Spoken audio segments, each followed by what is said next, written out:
Hello, and welcome to another episode of Disorders Uncovered. I'm your host, David Wasserman. On today's episode, we investigate a very strange eating disorder known as pica. Pica is a compulsive eating of objects that may or may not be normally considered as food. The material is often eaten in large quantities with very little regard for nutritional consequences. Those who suffer from pica have been found to ingest lead, paper, coal, chalk, and even wood.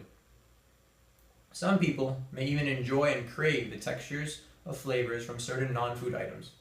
In some cultures, eating clay, a form of pica called geophagia, is an accepted behavior. This disorder is most common among children and pregnant women. While there is no single cause of pica, a deficiency in iron or zinc may lead to it. Furthermore, individuals with certain mental issues, for example, such as schizophrenia and obsessive-compulsive disorder, may develop pica as a coping mechanism. Pica is the most common eating disorder of those institutionalized in mental facilities, with about 20% of the population affected. It is extremely hard to diagnose pica, as there are few side effects which can show a patient is suffering. Once a patient eats these foods, they can damage the gastrointestinal tract, and that can result in bowel problems, ulcerations, and even perforations. The most successful technique to uncover whether a patient is really suffering from pica is ways of circumspect interviewing and questioning the patient's dietary history. Another way in which to test for pica is checking the anemia levels in patients believed to have pica disorder. In order to be diagnosed with pica, the patient must eat non-food items at least once a month for a duration of time. On today's show, we welcome a young man at the age of 17 who suffers from pica. We are lucky enough to ask him about his battle with pica, when he was diagnosed, and how he coped with pica disorder. Please welcome to the show, Mr. Lucas Ellis. All right, Mr. Ellis, thank you so much for being here. Yes, hi, I'm well. Much better in previous times. You previously suffered from pica disorder. Could you please describe to me a normal day with the disorder? So I was diagnosed with pica about 4 years ago. I already had it 2 years before that. On a normal day, I'd be eating normal foods and a normal schedule. However, about once a week, I had these unbelievable and sudden urges to consume non-edible items. The first time this ever occurred, I was about 11. I was at the school on the playground, and I felt the urge to eat the sand next to me where my classmates and I were playing. This was the first time I had ever eaten a food with no nutritional value and a food that's not eaten by others.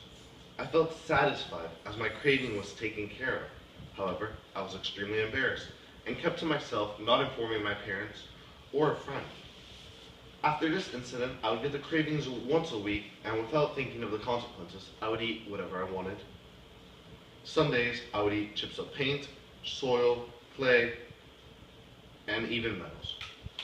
So, how were you properly diagnosed? What led to doctors understanding that you actually had pica disorder?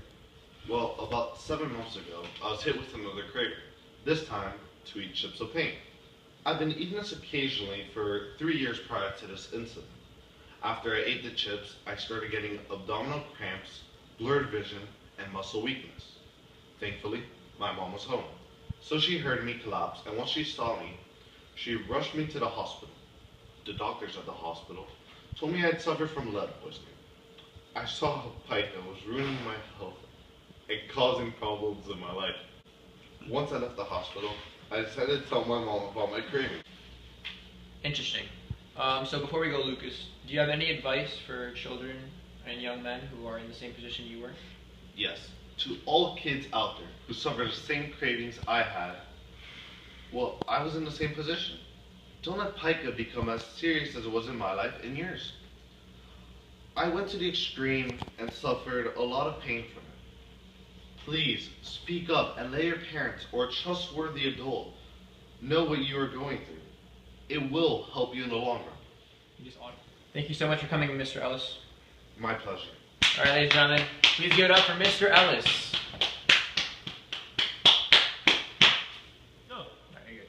And before we go, if any viewers out there are suffering of an eating disorder of any kind, please reach out and call this number to help get through it.